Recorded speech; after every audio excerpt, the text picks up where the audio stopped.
All right. So here is the original AMS heater lid, Sunlu AMS heater lid that I created. And as you can see, I got fancy with the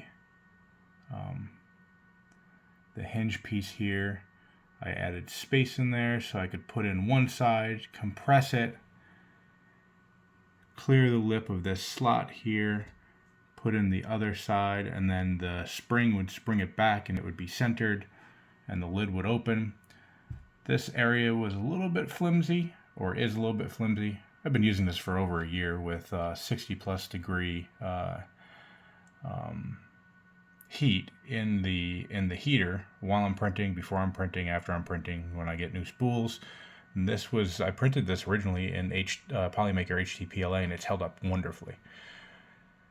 The problem I had is I never use the lid, because this opening in here is quite a bit smaller than the opening in the Python. So I can only really use one spool at a time, and I was afraid that this area, if I kept the lid open while I was loading and unloading, that the layer lines would snap. They never did. But I was lifting from the lip here, and I wanted a handle. So I figured I'd create a handle. I'd make it beefier. I'd probably simplify it a bit. All right, and here we go.